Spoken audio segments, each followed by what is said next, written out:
Appearances have fooled people for centuries. Yet somehow, we keep making the same mistake. An old pickup truck, a man in worn-out clothes, a CEO convinced he didn't belong anywhere near her headquarters. She had his truck towed without a second thought. But moments later, the board members who controlled her future stepped out of their cars, walked directly toward the stranger, and called him, "Sir." What happened next left everyone standing in silence. Before we continue, if you enjoy stories about justice, second chances, and unforgettable life lessons, take a moment to subscribe. There's always another story waiting just around the corner. Now let's begin. The old pickup truck rattled softly as it rolled down the quiet country highway. It wasn't beautiful. Its silver paint had long faded beneath years of sun. The front bumper carried a shallow dent. The driver's side door had scratches that no amount of polishing could erase. Its tires hummed against the pavement with the familiar sound of a machine that had worked honestly for decades. Most people driving past barely looked at it. Those who did simply saw another worn-out truck that had survived longer than anyone expected. Only one man knew its real worth. Ethan Cole rested one hand lightly on the steering wheel. His other arm leaned comfortably against the open window as the cool morning breeze drifted through the cab. His dark hair brushed against his collar. A neatly trimmed beard framed a calm face, untouched by hurry. There was something unusually peaceful about him. No expensive watch, no designer clothes, just a faded denim jacket, blue jeans, work boots that had clearly seen years of use, and eyes that seemed to notice things most people ignored. The truck's dashboard clock read 7:48 a.m. The annual board meeting was scheduled to begin at 9. He had more than enough time, or so he thought. About 20 miles from the city, traffic ahead suddenly slowed. Cars began moving into the opposite lane. Ethan eased off the accelerator. Up ahead, a small SUV sat half on the shoulder, with its hazard lights flashing. A young couple stood beside it. The hood was open. Steam drifted into the morning air. 2 children waited quietly inside. The youngest girl couldn't have been older than 6. She hugged a stuffed rabbit tightly against her chest. Most vehicles slowed down, looked, then continued driving. Everyone had somewhere important to be. Ethan pulled onto the shoulder. The young father looked surprised. "I'm sorry, sir," he said before Ethan even stepped out. "We're waiting for roadside assistance." Ethan smiled. "How long have you been waiting?" "Almost an hour." No signal. The man held up his phone. Nothing.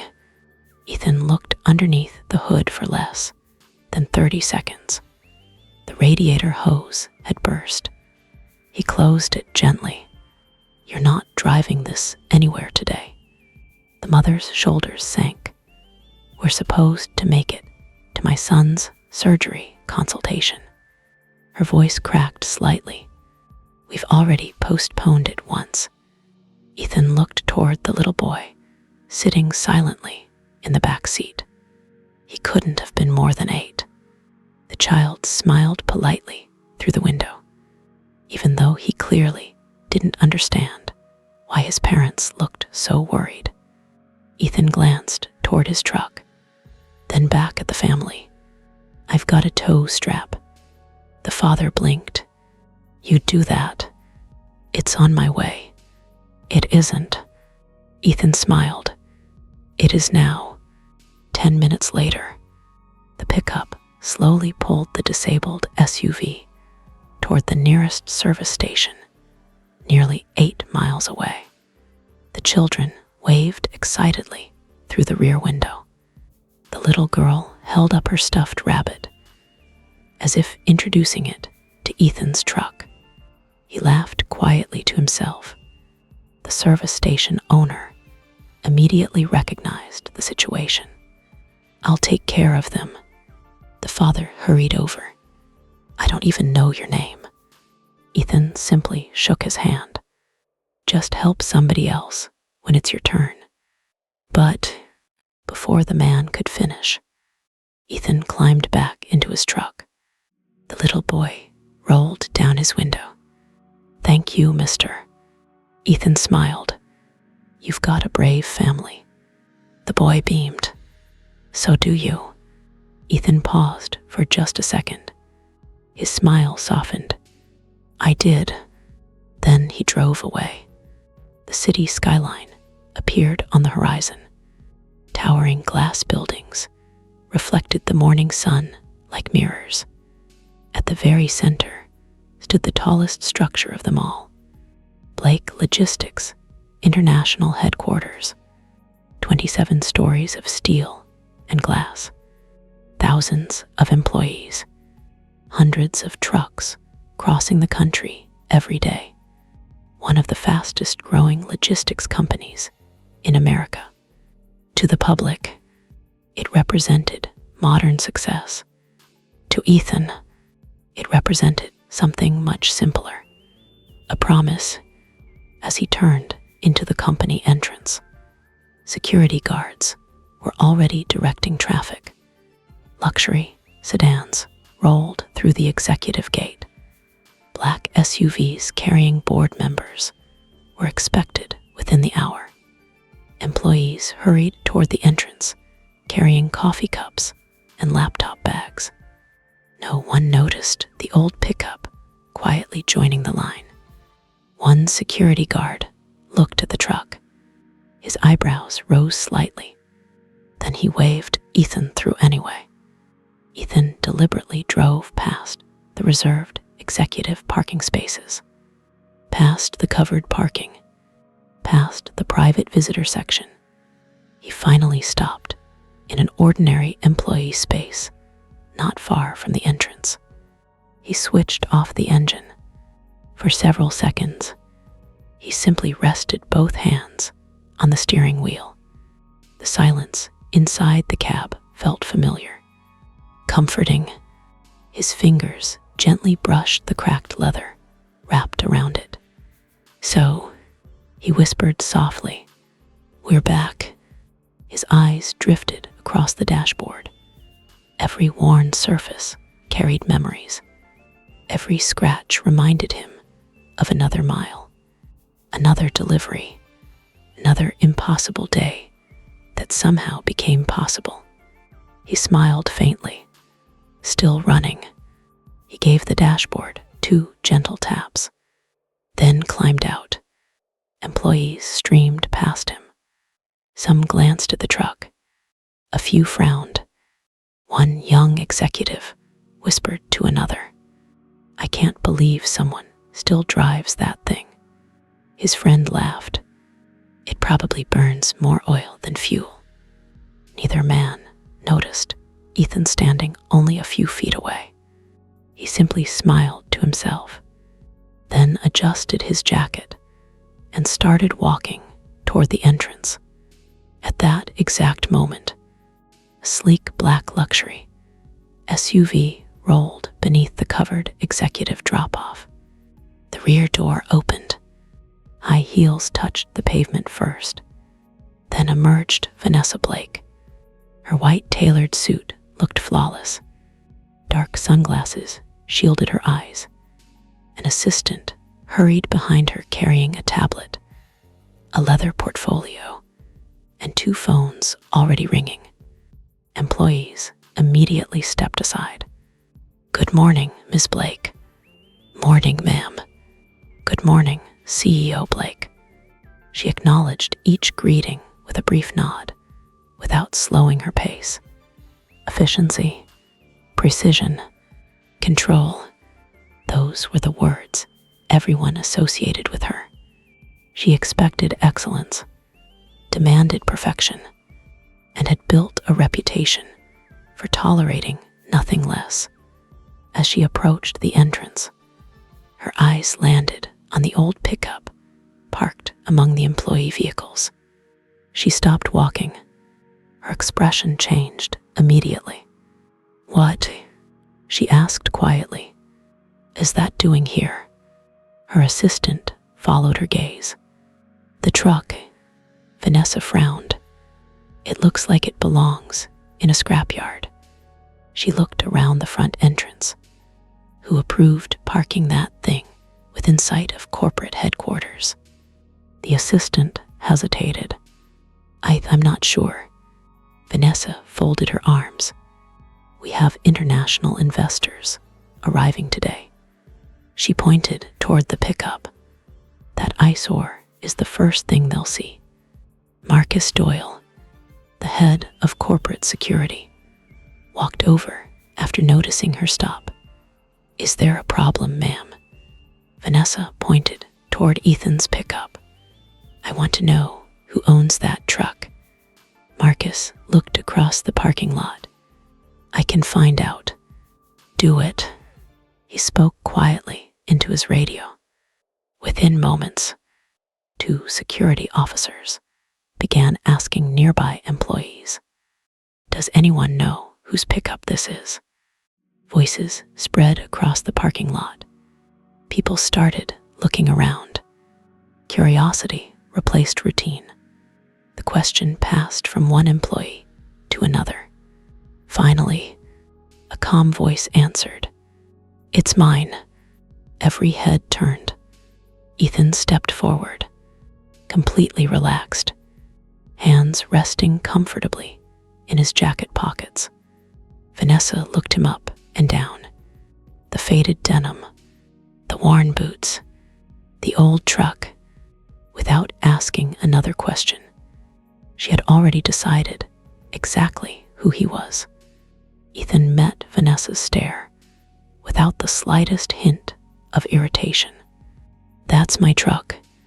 Vanessa glanced once toward the faded pickup, then back at him. "So you drove that onto company property?" "Yes." "And you thought that was appropriate?" Ethan answered calmly. "I parked in a regular employee space, not the executive lot. I wasn't blocking anyone. I planned to move it after the meeting." Vanessa frowned. "What meeting?" "The board meeting." A few nearby employees exchanged puzzled looks. Vanessa gave a short laugh. "I don't believe you're on today's guest list." Marcus stepped beside Ethan. "Sir, may I ask your name?" "Ethan. Ethan. Ethan Cole." Marcus paused. The name sounded familiar. He couldn't place it. Before he had time to think, Vanessa interrupted.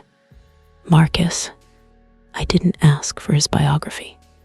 I asked for the truck to be removed." Marcus shifted uncomfortably. "Ma'am." He did offer to move it himself. Vanessa looked at him. "I heard that, but that's not the point." She folded her arms. "First impressions matter." She pointed toward the pickup. "Our headquarters represents excellence. That truck represents neglect." Several employees standing nearby nodded quietly. Others looked down at the ground. No one wanted to become involved. Ethan glanced toward his truck. A faint smile crossed his face. "I've never thought of it that way." Vanessa looked surprised. "You don't?" "No.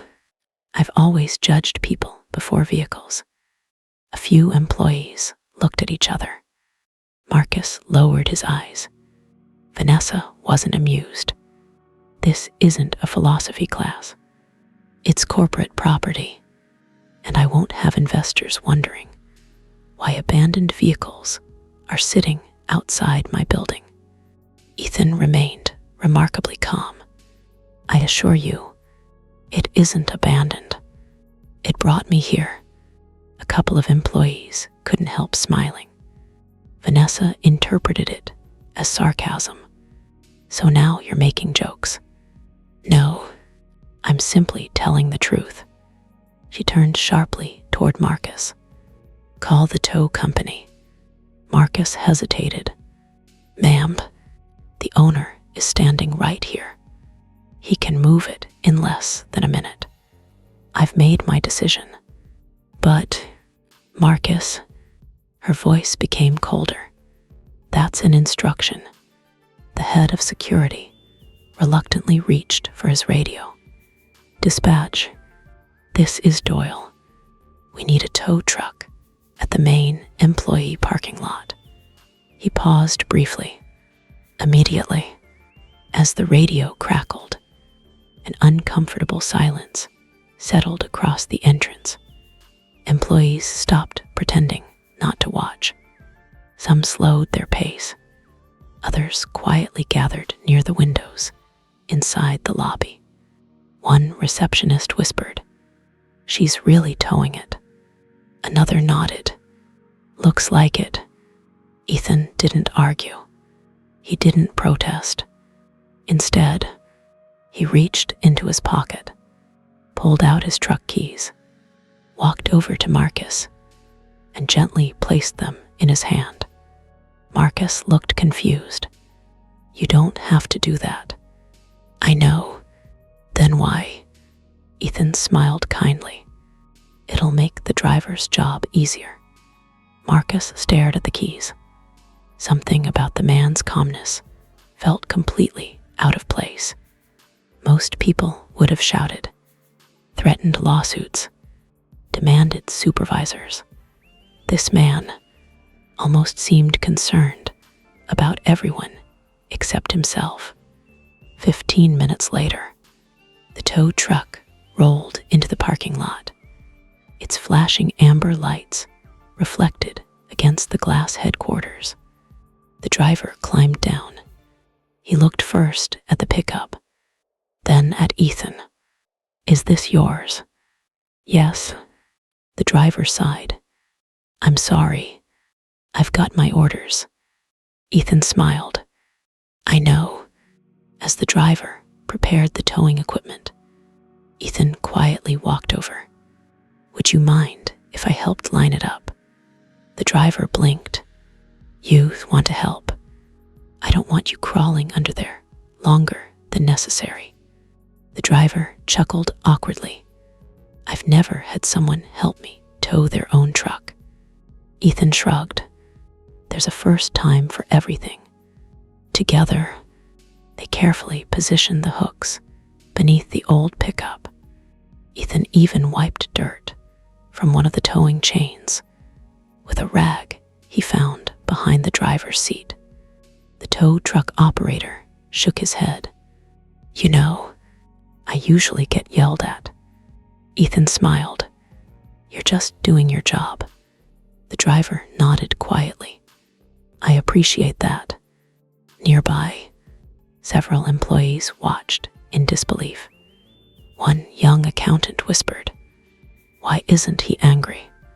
His coworker answered, "I would be." Another employee laughed. "Maybe he can't afford to argue." A small group joined in. The laughter wasn't loud, but Ethan heard it. He simply looked toward them, smiled politely, and returned to helping the tow operator. When everything was secured, the driver climbed back into his cab. The pickup slowly began rolling away. Its worn tires turned one last time across the company parking lot. Ethan watched quietly, not with sadness, almost with gratitude, as though saying goodbye to an old friend for a little while. Vanessa noticed his expression. You don't seem very upset. Ethan looked toward her. Should I be? You just lost your vehicle. He smiled. No, I temporarily lost transportation. My vehicle will come back. Vanessa frowned. You really don't understand appearances, do you? Ethan answered softly. I understand them. I just don't confuse them with value. The words lingered in the air. For the briefest moment, even Vanessa had no reply. Then she straightened her jacket. Marcus, escort Mr. Cole off the property. Marcus looked uncomfortable again. Ma'am, he isn't causing any disturbance. I don't care. He isn't staying. She looked directly at Ethan. When you can prove you belong here, you're welcome to return. Ethan nodded once. Fair enough. He started walking beside Marcus toward the front gate. Halfway there, Marcus finally spoke. I'm sorry about all this. Ethan smiled. You didn't make the decision. No, but I carried it out. Ethan looked at him. There's a difference. Marcus quietly slipped the truck keys back into Ethan's hand. I know it won't help much, but I figured you'd rather keep these. Ethan closed his fingers around them. Thank you. Just then, the deep rumble of powerful engines echoed through the parking lot. Everyone turned. 1, 2, 3, 4 black executive SUVs rolled through the main gate in perfect formation. Each vehicle bore the discreet company insignia on its doors. Employees immediately straightened their posture. Receptionists hurried to the entrance. Managers adjusted their ties. Someone whispered, "The board is here." Vanessa smiled confidently. Perfect timing. She walked toward the arriving vehicles, ready to welcome the directors. Behind her, Marcus glanced once at Ethan, then back toward the convoy. He had no idea why, but a strange feeling settled in his chest, as though the most important part of the morning hadn't happened yet. It was only about to begin. The first SUV came to a smooth stop beneath the covered entrance. Then the second, then the third, and finally the fourth. Their polished black paint reflected the morning sunlight like mirrors. One by one, drivers stepped out and hurried to open the rear doors. The parking lot fell almost completely silent. Even the employees who had been whispering moments earlier stopped talking. The annual board meeting had officially begun. Vanessa straightened the sleeves of her white blazer. A confident smile returned to her face. She quickly looked toward her assistant. Everything ready? Yes, ma'am. The presentation. Loaded. The financial reports. Printed. Vanessa nodded. Perfect. She took one final glance toward Ethan. Marcus stood beside him, near the edge of the walkway. The old pickup had already disappeared around the corner, behind the tow truck. Good. At least the board wouldn't have to see it. The rear door of the first SUV opened. An elderly gentleman stepped out. His silver hair was neatly combed. His navy suit fit perfectly despite his age. Richard Hayes, chairman of the board, 38 years, with Blake Logistics, one of the last remaining executives who had been there from the very beginning. Vanessa stepped forward with confidence. Good morning, Mr. Hayes. Richard acknowledged her with a polite nod. Morning, Vanessa. Before she could continue, his eyes drifted past her shoulder, toward the far side of the entrance, toward Ethan. Richard stopped walking. His expression changed instantly. Confusion, then surprise, then something that looked remarkably like relief. Ethan, his voice carried farther than anyone expected. Every conversation in the parking lot stopped. Ethan looked up. A small smile appeared. "Morning, Richard." The chairman's face lit up. "My goodness." He walked past Vanessa without another word. Straight past her, straight toward Ethan. Vanessa frowned. "Mr. Hayes." He didn't answer. He reached Ethan first, then extended both hands instead of one. "It's been far too long." Ethan shook his hand warmly. "It has." Richard laughed softly. "You haven't changed. I've got a few more gray hairs." "So do I." The second SUV door opened. Another director stepped out. Then another. Each noticed Richard speaking with Ethan. One after another, they changed direction. Instead of walking toward the building, they headed toward the man in faded denim, standing beside security. The third director smiled. "I can't believe it's really you." The fourth laughed. "You disappeared again." The fifth simply reached out to shake Ethan's hand. Every greeting ended exactly the same way. "Good morning, sir." "Wonderful to see you, sir." "It's been too long, sir." "Welcome back, sir." One after another, every single board member. The word echoed across the parking lot. "Sir." Employees stared in disbelief. One receptionist whispered, "Who is he?" The young accountant, who had laughed earlier, slowly swallowed. I don't know." Another employee quietly muttered. "They're all calling him sir." The realization spread through the crowd like wildfire.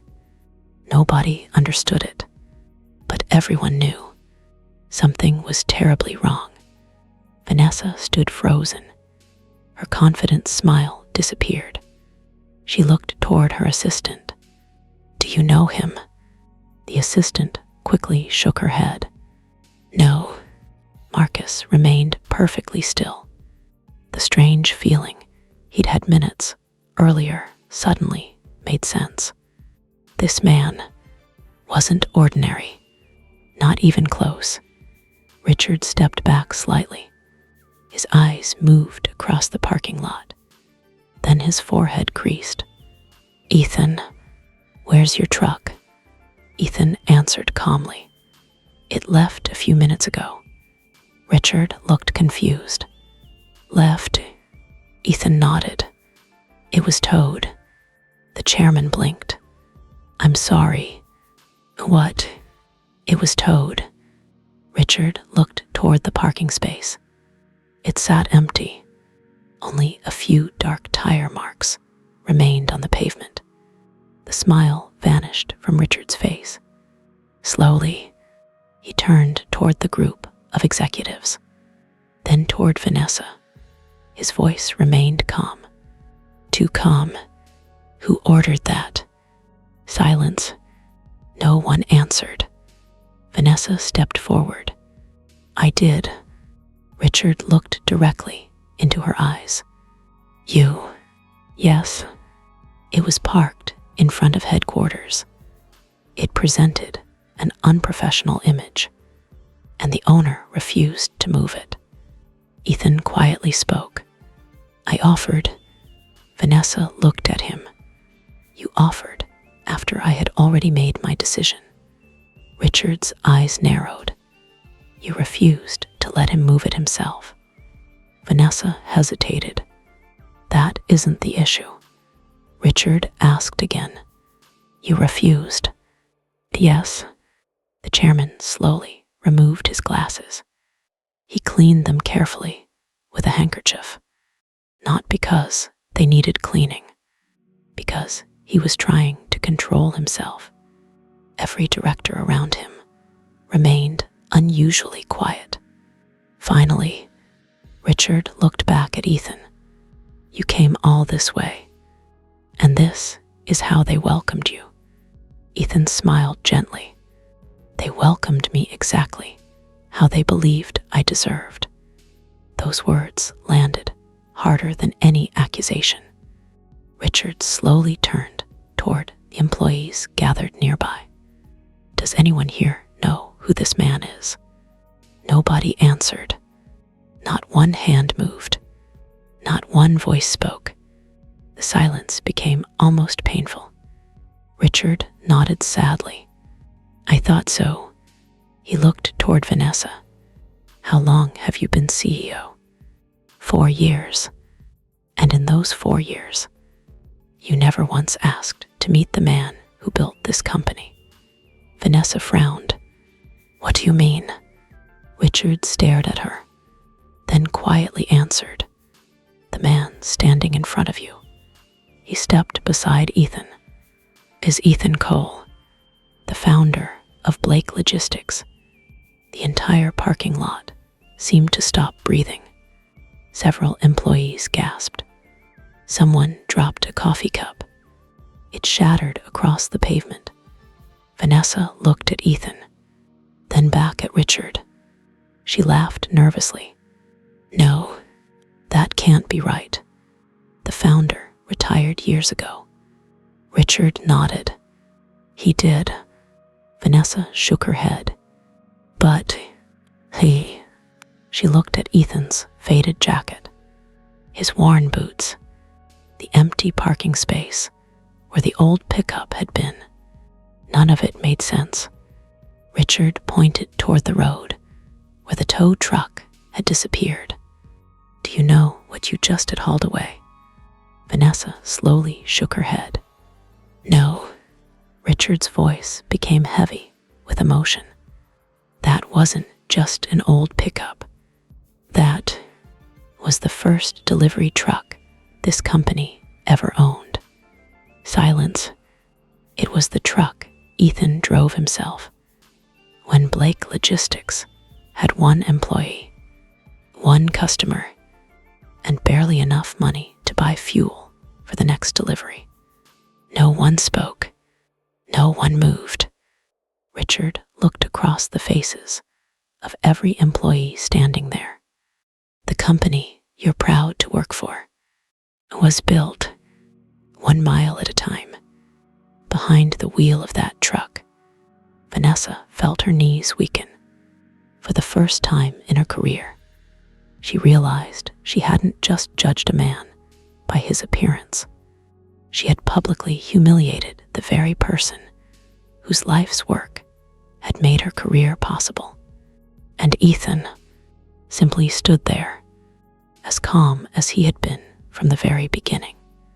No one moved. The morning bustle that had filled the headquarters only minutes earlier had vanished. Employees stood frozen in the parking lot. Some stared at Ethan. Others stared at the empty parking space where the old pickup had been. No one could believe what they had just heard. The founder, the man whose name appeared in every annual report, the visionary every executive quoted during leadership conferences, had just been escorted off his own company's property. Vanessa searched Ethan's face.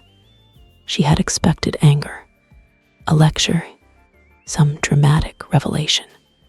Instead, he simply stood there with his hands resting comfortably in his jacket pockets. Calm, patient, almost as though none of this surprised him. That unsettled her more than if he had shouted. Richard finally broke the silence. We're wasting time standing out here. He looked toward Ethan. Sir, the boardroom is ready. Ethan smiled faintly. It always makes me uncomfortable when you call me sir. Richard chuckled. You've been saying that for 30 years, and you've ignored me for 30 years. Several directors laughed quietly. The tension eased, but only for them. Vanessa still couldn't process what had happened. As everyone began walking toward the entrance, Richard stopped beside Marcus. The truck. Marcus nodded immediately. I'll call the towing company. Richard shook his head. No, I'll call them. His voice became firm. I don't want it sitting in an impound lot for another minute. He reached into his pocket and dialed the number himself. When the dispatcher answered, his tone was respectful. This is Richard Hayes from Blake Logistics. Our founder's truck was mistakenly towed this morning. I need it returned immediately.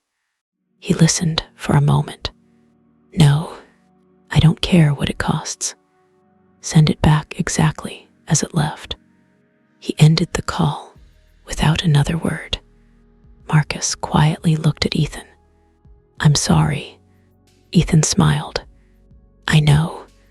Marcus hesitated. I should have questioned the order. Ethan gently shook his head. You followed your chain of command. Marcus lowered his eyes. That doesn't make it right. Ethan rested a hand briefly on his shoulder. No, but realizing that is how good leaders are made. Marcus stood silently as Ethan walked away. Those words would stay with him for years. Inside the headquarters, employees stepped aside as Ethan entered. Some looked embarrassed. Others couldn't even meet his eyes. The young accountant, who had laughed earlier, quietly whispered, I'm an idiot. His coworker answered, We all are. Ethan heard neither of them. Or perhaps he simply chose not to. The executive elevator doors opened. Richard gestured toward them. After you. Ethan smiled. I still prefer the stairs. Richard laughed. I knew you were going to say that. You always hated elevators. They're too slow. They're faster than stairs. They're slower for thinking. Richard couldn't argue with that. He turned toward the others. You heard him. We're taking the stairs. Several directors smiled. Without complaint, every one of them followed Ethan toward the stairwell. Vanessa hesitated. She had never seen the board ignore the executive elevator. Today, not one of them questioned it. 4 flights later, several directors were breathing heavily. Ethan wasn't. He opened the heavy stairwell door himself. Still slower, Richard laughed between breaths. I officially withdraw my argument. The boardroom occupied the entire top floor. Floor-to-ceiling windows overlooked the city skyline. A 20-foot walnut conference table stretched through the center of the room. Leather chairs surrounded it. At the far end hung a massive portrait. Vanessa had passed it hundreds of times. She had barely looked at it. Today, she stopped walking. The painting showed a younger man standing beside an old silver pickup. His arm rested on the hood. His beard was shorter, his hair darker, but there was no mistaking him. She slowly looked from the portrait to Ethan, back to the portrait, then back again. Her voice barely came out. It was you. Ethan smiled politely. It was. Richard noticed where she was looking. That portrait was painted 22 years ago. Vanessa whispered, I never recognized him. Richard answered quietly, because you were looking at the suit. Everyone turned toward the painting again. The younger Ethan wore a tailored navy jacket.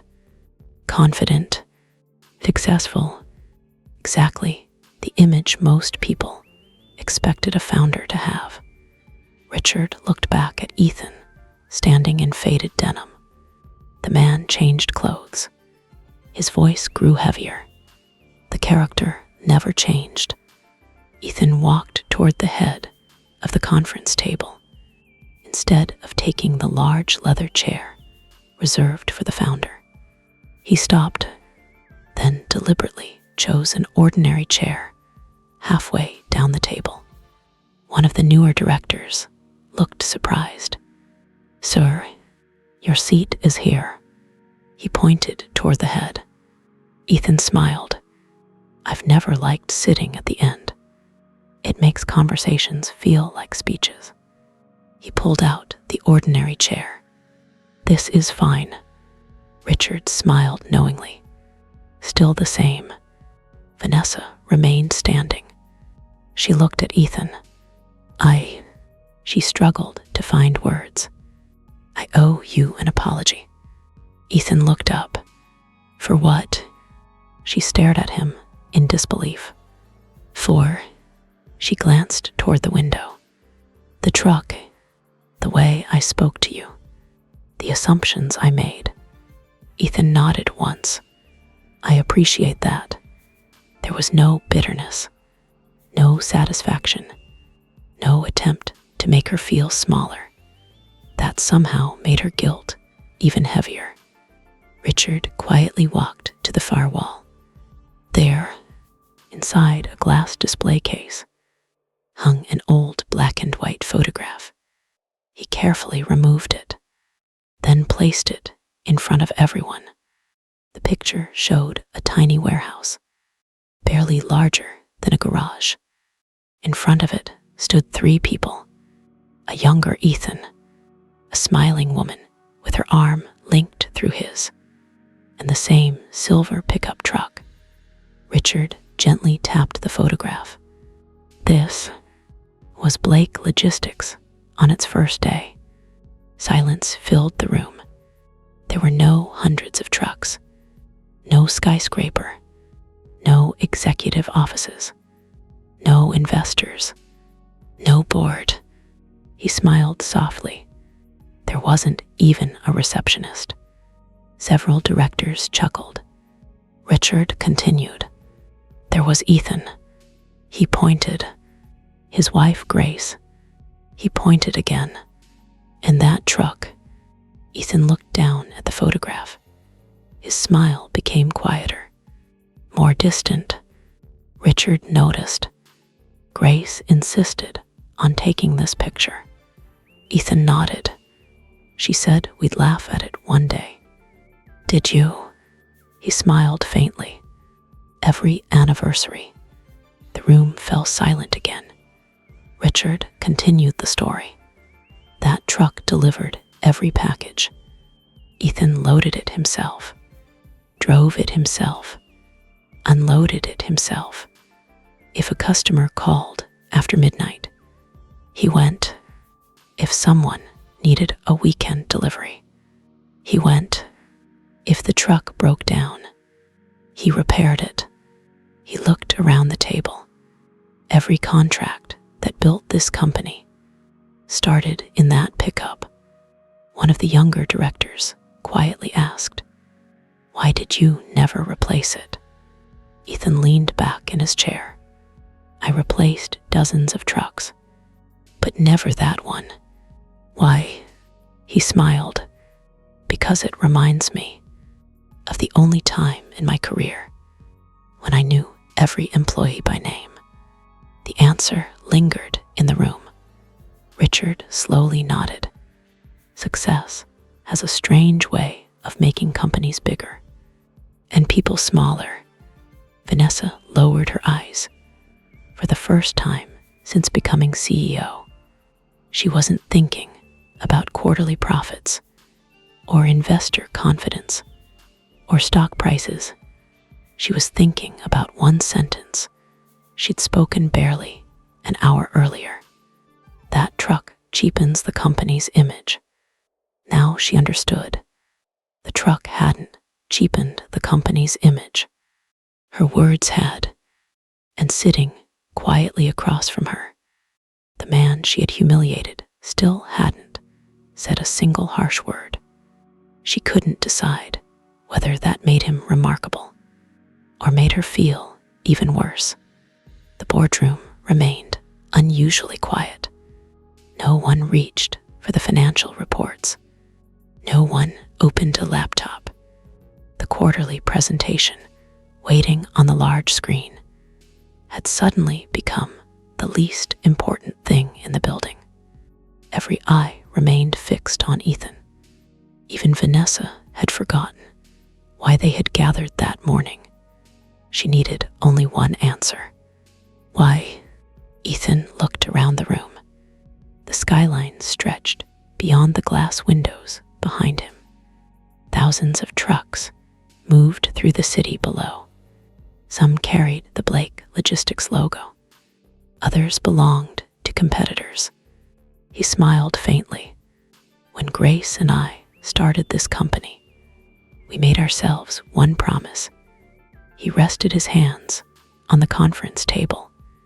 No matter how successful we became, people would always matter more than appearances. He looked toward Richard. We even wrote it into the company's first mission statement. Richard nodded. I still have the original framed in my office. Ethan leaned back slightly. So, he looked around the room again. I wanted to know if that promise was still alive. One of the younger directors frowned. You mean, this morning? Ethan nodded. Yes, I didn't announce my visit. I didn't ask for an escort. I didn't call ahead. Several executives exchanged confused looks. Vanessa finally asked, You did that intentionally? I did. You wore ordinary clothes. On purpose. Yes. You parked in the employee lot. On purpose. Yes. You wanted people to mistake you for. He smiled. Just another ordinary man. Silence. Richard folded his hands. I suspected as much. Vanessa looked at him. You knew? Richard nodded. When Ethan visits, he never comes to inspect buildings. He comes to inspect people. Ethan's eyes drifted toward the city again. You can learn more about a company during 10 unscripted minutes in the parking lot than during 10 hours of polished presentations. No one argued because everyone in the room had just witnessed it. He continued quietly. This morning, I watched employees walk past one another without making eye contact. I watched managers hurry by because they were too busy to notice people. I watched laughter at someone else's expense. His words weren't loud, but each sentence seemed heavier than the last. Then he looked directly at Vanessa.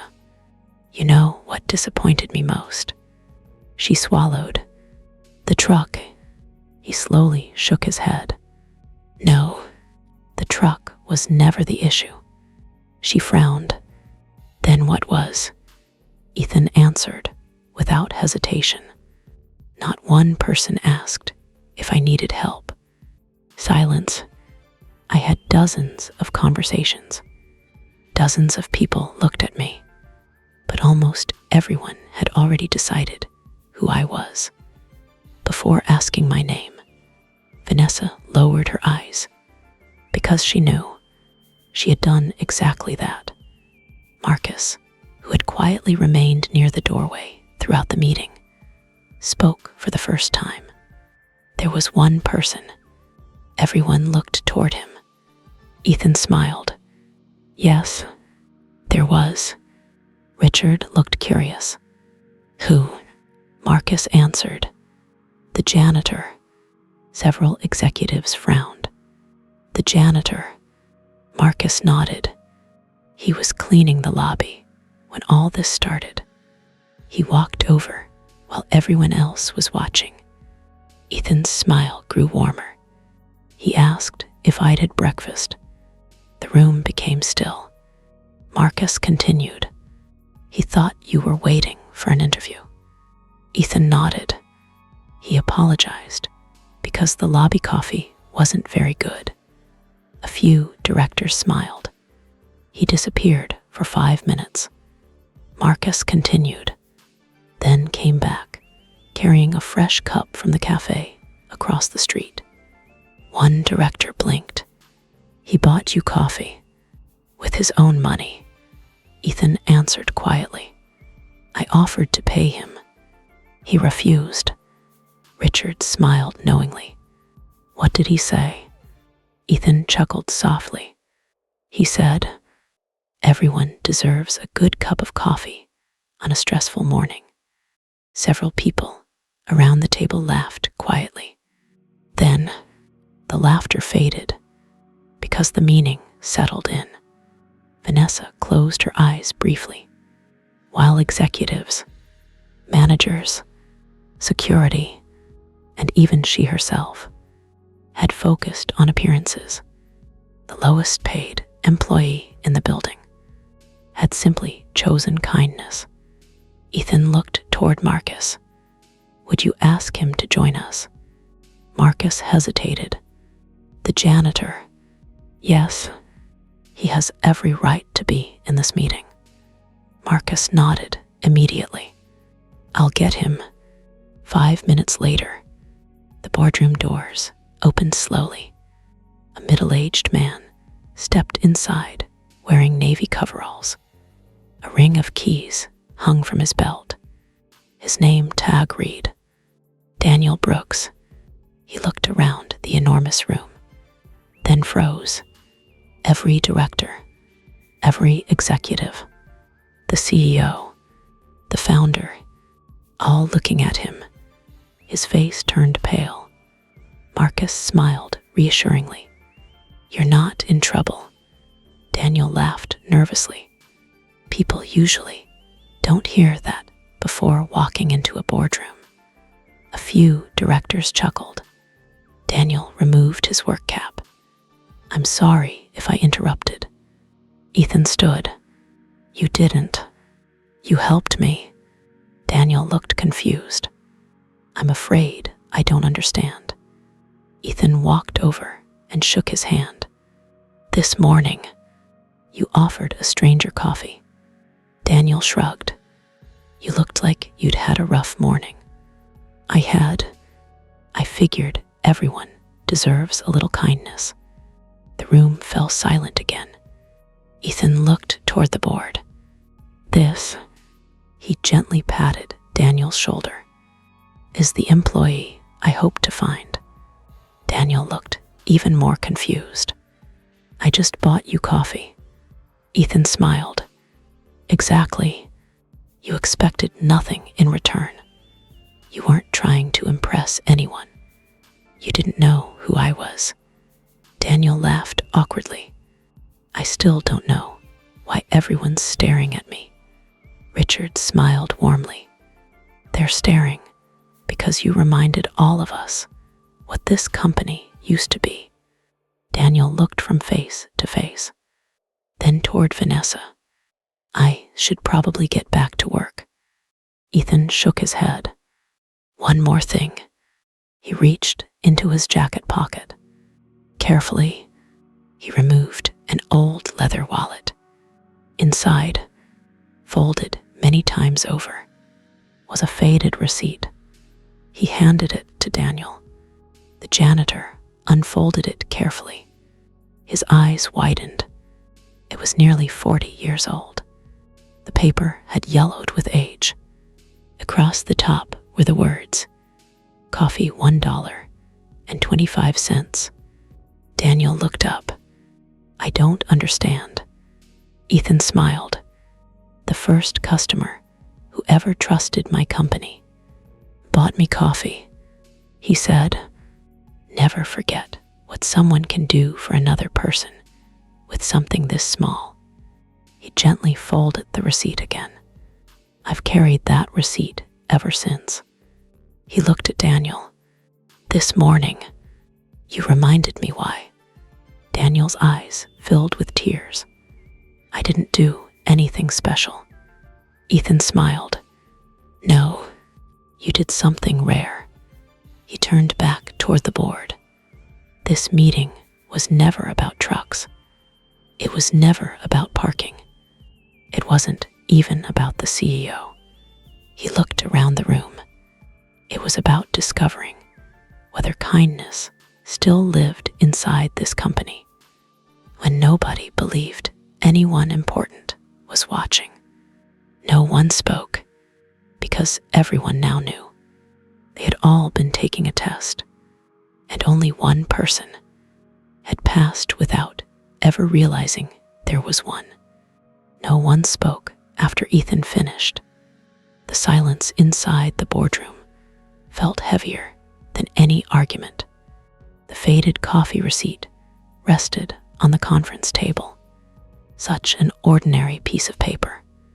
Yet somehow it carried more weight than the stacks of financial reports waiting beside it. Daniel still stood near the door, unsure whether he should leave or stay. He had cleaned this boardroom hundreds of times. Never once had he imagined standing inside it while the founder thanked him. Ethan smiled warmly. Daniel, yes, sir. I have one favor to ask. Daniel shifted nervously. Anything. Would you sit with us? The janitor looked around the room. I don't think that's appropriate. Richard immediately pulled out the chair beside him. I disagree. Please. Daniel looked horrified. You want me there? Richard smiled. That's exactly where we want you. Slowly, almost afraid to touch it, Daniel sat in the expensive leather chair. His hands rested awkwardly in his lap. He looked like a man worried someone might tell him he'd made a terrible mistake. Ethan noticed. You look uncomfortable. Daniel laughed quietly. I clean these chairs. I've never sat in one. Several directors smiled. Ethan's expression became thoughtful. That might be one of the saddest things I've heard today. He stood and slowly walked toward the floor-to-ceiling windows. The city stretched beneath him. Rows of trucks moved along highways like tiny silver threads weaving across the landscape. For a long moment, he simply watched them. Then he spoke. When Grace and I started this business, we believed logistics was simple. A few directors smiled. We thought all we had to do was move freight. He shook his head. We were wrong. He turned toward the room.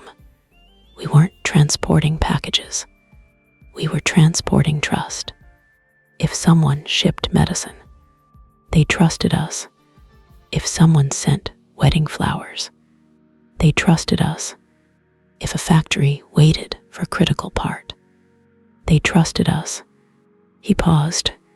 Every delivery represented someone depending on another human being. He looked at Vanessa.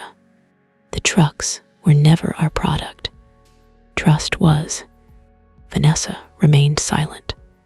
She had spent 4 years discussing efficiency, market share, margins, quarterly growth.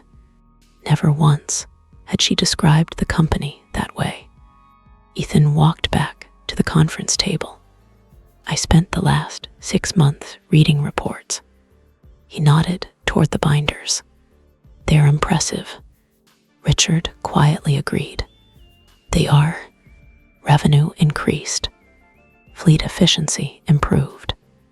Operating costs dropped. Several executives nodded proudly. Every statement was true. Ethan rested one hand on the reports. But while I was reading numbers, I also started receiving letters. The room became still. Richard looked surprised. Letters? Ethan nodded. Hundreds. He opened another worn leather folder he'd brought with him. Inside were handwritten notes, printed emails, greeting cards, small envelopes, some neatly organized, others folded many times over. He gently placed them across the table. I answer every one. Vanessa looked genuinely surprised. You read these yourself? I always have. He picked up the first letter. This one came from a warehouse supervisor. He didn't read the entire page. Only one sentence. People have stopped speaking because they're afraid honesty will cost them their jobs. He laid it down, then picked up another. We hit every performance target, but nobody smiles anymore. Another. Managers know our names only when something goes wrong. Another. The company is growing. I just don't recognize it anymore. Each sentence landed like another stone dropped into still water. No one interrupted. No one defended themselves, because these weren't anonymous complaints collected by consultants. They were voices, real people, people who kept the company alive every single day. Vanessa finally spoke. We investigated employee satisfaction. Our surveys didn't show anything that severe. Ethan looked at her kindly. I know. She frowned. Then why do these say something different? Ethan answered softly. Because surveys measure comfort. He paused. Trust measures honesty. Richard slowly leaned back. He remembered Grace saying something similar decades earlier. She had warned them that frightened employees always gave positive answers, not because they were happy, because they were careful. Ethan looked around the room. I visited 17 facilities this year. A few executives looked surprised. I never announced those visits. I wore ordinary clothes. I ate in employee cafeterias. I stood in loading lines. I listened. He smiled faintly. It's amazing what people will tell someone they believe has no authority. One operations director quietly admitted, I had no idea. No, Ethan nodded. That was the point. He looked toward Daniel. This morning, I found kindness. Then he looked toward Vanessa. But I also found fear. Vanessa slowly lifted her eyes. What do you mean? I watched your employees. They became nervous the moment you arrived. She immediately answered. They respect leadership. Ethan shook his head gently. No, they feared making mistakes. There is a difference. He continued calmly. When you approached the parking lot, nobody challenged your decision. Not because everyone agreed, because everyone was afraid. Marcus lowered his head. He knew Ethan was right. Ethan looked at Marcus. You questioned the order. Marcus nodded quietly. I did, but I still carried it out. You did. Marcus looked disappointed in himself. I should have insisted. Ethan smiled. Perhaps, but the greater question is, he looked around the room. Why did you believe insisting might cost your career? Marcus had no answer. Neither did anyone else. Richard slowly removed his glasses again. This time, not from frustration, from disappointment. He looked toward Vanessa. How many executives have resigned during the last 4 years? Vanessa hesitated. I The chief financial officer quietly answered instead. 23. Richard looked surprised. And senior managers. 41. The room fell silent. Richard turned. I wasn't aware it was that high. The CFO sighed. The departures were spread across divisions, so the trend wasn't obvious. Ethan looked around the table. It becomes obvious when people start writing letters instead. Vanessa took a slow breath. She finally spoke, without defensiveness. I thought. She stopped, then tried again. I believed discipline created excellence. Ethan nodded. It can. She continued. I pushed people because I wanted the company to become stronger. I truly believed I was protecting everything you built. Her voice cracked slightly. I never wanted this. Ethan walked over until he stood directly across from her. His expression remained calm, not accusing, not triumphant, simply honest. I believe you. Vanessa looked up, surprised. You do? Yes. I don't think you wanted to hurt this company. She swallowed. Then where did I go wrong? Ethan rested both hands lightly on the back of an empty chair. You protected its appearance. He let the words settle, then quietly finished. But somewhere along the way, you forgot to protect its character. No one breathed. No one moved. Because every person in that room knew. That sentence wasn't just about Vanessa.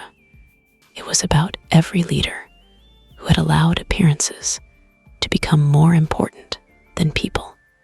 And for the first time that morning, Vanessa Blake wasn't thinking about defending herself.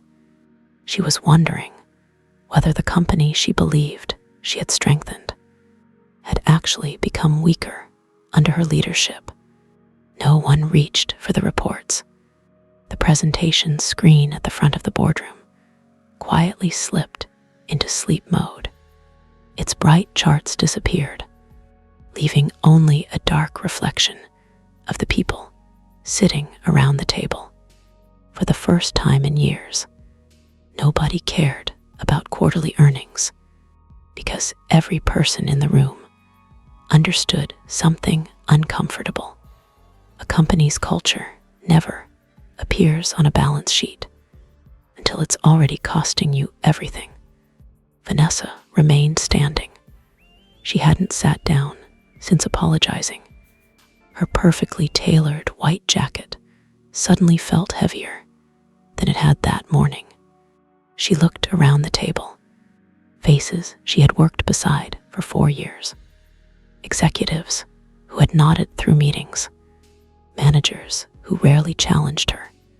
Board members she believed respected her. Now, she wasn't sure what they saw when they looked at her. I thought. Her voice was almost a whisper. I was doing the right thing. Nobody interrupted. I demanded excellence. I pushed harder because I believed competitors were catching us. She looked toward Richard. You praised our growth. Richard nodded honestly. I did. The board praised our numbers. Another director quietly agreed. We all did. Vanessa slowly looked back at Ethan. So how? Did I miss something this big? Ethan didn't answer immediately. Instead, he pulled out the chair beside her. Sit. She hesitated, then quietly obeyed. For the first time since becoming CEO, she wasn't sitting at the head of the table. She was simply another person trying to understand where things had gone wrong. Ethan remained standing. When I was 29, I almost destroyed this company. Several younger directors looked surprised. Richard smiled faintly. I remember. Vanessa looked up. You? Ethan nodded. I made the same mistake. The room became completely silent. Ethan folded his hands behind his back. We had finally started making money. It wasn't much, but compared to where we'd been, it felt enormous. He smiled at the memory. I convinced myself that every mistake could ruin us, so I became obsessed with preventing mistakes. He slowly walked around the table. If a delivery arrived 5 minutes late, I wanted explanations. If paperwork wasn't perfect, I demanded meetings. If someone forgot a signature, I remembered it for weeks. He shook his head gently. I thought I was creating discipline. Richard quietly added, You were creating fear. Ethan nodded. I was. Daniel listened carefully. It was difficult to imagine the gentle man he'd met that morning behaving that way. Ethan noticed his expression. I wasn't cruel. I wasn't insulting people. I never shouted. He paused, but every room became quieter when I walked in. His eyes drifted toward the windows. I didn't realize what that meant. Richard smiled sadly. Grace did. A warm smile appeared on Ethan's face.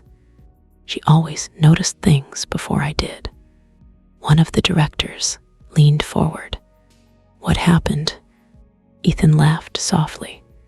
I came home one evening. I was complaining. I couldn't understand why employees stopped bringing me ideas. I thought they were becoming lazy. He smiled to himself. Grace listened without interrupting. Then his smile faded. When I finished, she asked me one question. The room waited. Ethan looked down at the table. She asked, When was the last time someone disagreed with you? Silence. I answered, Nobody disagrees, because I'm usually right. A few people smiled awkwardly.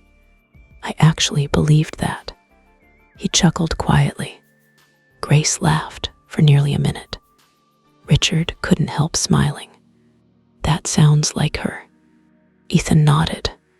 When she finally stopped laughing, she looked at me and said, He paused. His voice became softer. The day people become afraid to tell you the truth. He looked around the room. As the day you've stopped leading. Another pause, and started ruling. The words settled over the room like a blanket. No one moved. No one looked away. Ethan continued quietly. I didn't sleep that night. The next morning, I walked into the warehouse. I asked every employee to gather. He smiled. I apologized. Vanessa looked stunned. You apologized. I did. Weren't you embarrassed? Terribly. Richard laughed. I've never seen so many confused warehouse workers. Ethan smiled at the memory. I told them something I'll never forget. He looked toward Daniel. If you ever think I'm wrong, tell me. If I stop listening, tell me that too. Because if the owner can't hear the truth, the company won't survive long enough to enjoy being right. The boardroom remained silent. Richard quietly added, It changed everything. Within months, people started speaking honestly again. Problems were solved before they became disasters. He smiled, and our best ideas came from people who'd never spoken in meetings before. Vanessa lowered her head. I don't think anyone tells me the truth anymore. Nobody answered, because nobody could honestly disagree. She slowly turned toward Marcus. If you believed towing the truck was wrong, why didn't you insist? Marcus looked uncomfortable. I wanted to, but he searched for the words. I've watched managers lose opportunities after disagreeing. I didn't think I'd lose my job, but I also didn't think disagreeing was safe. Vanessa closed her eyes. She remembered dozens of meetings. Ideas dismissed too quickly. Questions answered too sharply. She had never threatened anyone. Yet somehow, people had still learned to stay silent. Daniel quietly spoke. I almost didn't bring you coffee. Everyone looked at him. He seemed embarrassed. I figured. He rubbed the back of his neck. Someone important might wonder why I wasn't cleaning. Ethan smiled gently. What changed your mind? Daniel shrugged. You looked tired. I figured if I got in trouble, I'd rather get in trouble for helping someone. The room became still again. Ethan looked around the table. That is courage. He smiled at Daniel. And companies survive because of people like him. Vanessa slowly stood. This time, not with authority, with humility. She looked directly at Ethan. I can't undo what happened this morning. He nodded. No, I can't pretend I didn't judge you. No, I can't erase the example I set in front of hundreds of employees. No, a tear slipped down her cheek. She didn't wipe it away. So what happens now? Ethan looked at her for several long seconds. Then he smiled. When I was younger, I would have answered that question differently. She waited. I would have fired you. Several directors looked toward him. But age teaches you something. He folded his arms comfortably. Punishment changes behavior. For a while, he paused. Understanding changes people. Vanessa swallowed hard. You still believe I can change? I do. After everything I did. Ethan nodded. Because I've seen someone make those same mistakes before. He placed a hand lightly against his chest. My name was Ethan Cole. The room fell silent. Not because the founder had forgiven her, but because he had chosen to see the person she could become, instead of defining her by the worst morning of her career. And somehow, that mercy weighed far more heavily on Vanessa than any punishment ever could. The boardroom remained silent long after Ethan's words faded. No one rushed to speak. No one looked at the financial reports. Some lessons couldn't be summarized on a spreadsheet. Some decisions couldn't be voted on immediately. They had to settle first. Into hearts. Richard slowly stood. I've attended board meetings for 38 years. He looked around the table. I've seen acquisitions, recessions, bankruptcy scares, record profits. He smiled gently. But I don't think I've ever attended a more important meeting than this one. Several directors quietly nodded, not because they agreed with Richard, because they couldn't disagree. Richard turned toward Vanessa. The board will recess for 30 minutes. She looked up. During that time, we'll discuss leadership going forward. Vanessa nodded. I understand. There was no argument, no attempt to negotiate. She knew exactly what those words meant. Half an hour later, the directors returned. Richard remained standing. His expression was calm, professional, yet compassionate. He looked first toward Vanessa. The board has reached a unanimous decision. She folded her hands together. You will remain CEO. Several executives looked surprised. Richard raised a hand before anyone spoke. With conditions, he continued. For the next 12 months, every major leadership decision will be reviewed directly by the board. You'll complete executive leadership coaching. You'll spend 1 full day each month working alongside employees in different departments: warehouses, customer service, drivers, maintenance, cleaning staff. No announcements, no media, no executive privileges. Just work. Vanessa nodded. I accept.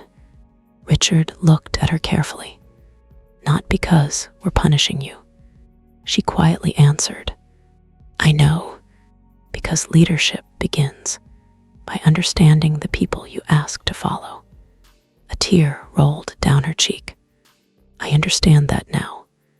Richard turned toward Daniel. Mr. Brooks, the janitor almost jumped. Sir, Richard smiled. The board has another unanimous decision. Daniel blinked.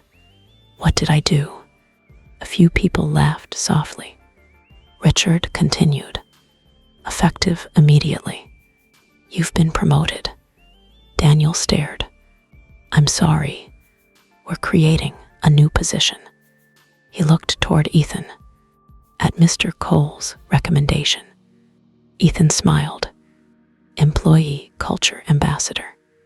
Daniel looked completely overwhelmed. I don't even know what that means. Ethan laughed. It means you'll spend your days doing exactly what you already do. Daniel looked confused. Cleaning? No. Seeing people? The room smiled.